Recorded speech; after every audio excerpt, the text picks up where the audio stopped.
what everybody knows, I guess, is that it was the anti-war show.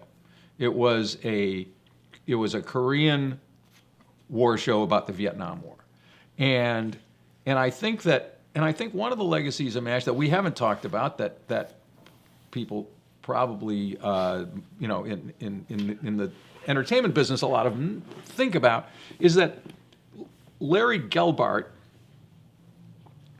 about whom we haven't talked very much, was an absolutely brilliant writer. He was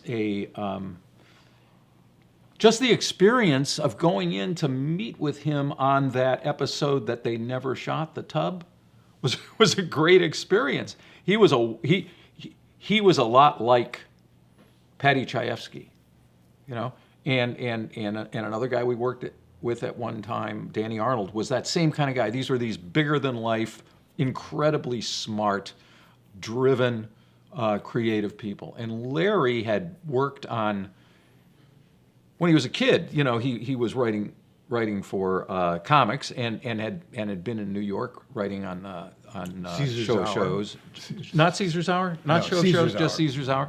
And so his legacy was that there was a way to do this kind of satire that was real and outrageously funny and said something about things that he cared about. I mean, we always talk about, Dave, you know more about this one than I, but the Iron Guts Kelly story, which was so quintessentially...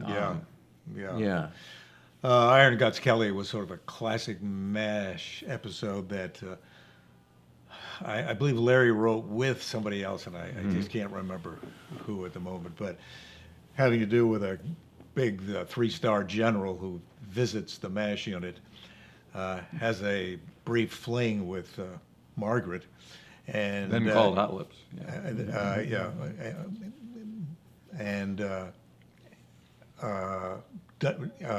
Dies, and in the process. In the process, and much of the episode has to do with having to concoct a story where he's killed in action. So, right? Yeah. And it's just, as we were talking earlier, we really, we were like students of Larry's writing. We studied those earlier shows, we read those scripts, we looked at the episodes. The dialogue that you alluded to just earlier in the operating room being sort of clipped and shorthanded, we just mimicked Larry. We just copied him, and he was just a great teacher. And as Elias said, Danny Arnold and all those guys we worked with, Alan Burns and Jim Brooks. I don't know if I know Larry was interviewed. I don't know if he talked about this, but when they started doing MASH, and this is an interesting story about television, I think, that when they started doing MASH in its very early days, which was based on the movie, which was based on a book.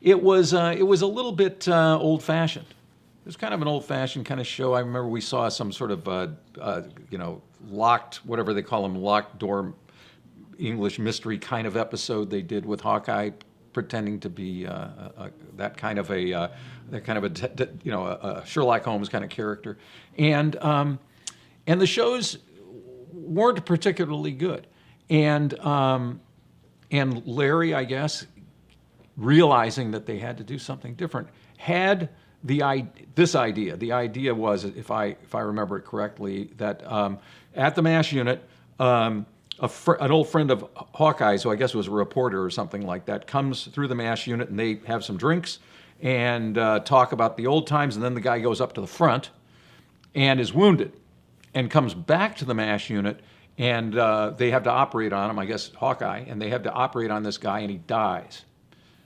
And they sent that idea over to CBS, and maybe the script, but probably the idea, and CBS said, well, you can't do that. That's not a comedy. It's not what MASH is supposed to be about. And Larry and Gene Reynolds said, no, that's the show we want to do. We think that is the kind of thing that can make a difference in this show. And they finally let them do it, and it was the difference. Burt Metcalf tells that story all the time. That was the show that totally changed the direction of the show, and I think that's the legacy of the show, is that you could do these, we were talking earlier about, where Dave made the comment about that was one of the funnier episodes. We wrote, and all the writers wrote episodes all the time that had really funny stuff in them and had really tragic stuff in them. And I think television shows today, some of the better comedies on TV today, have those same qualities. They're not just about the laughs, but they can be about some serious stuff in the laughs. And I think that was the legacy of MASH. As a matter of fact, the higher the stakes in the drama, the funnier the comedy would be.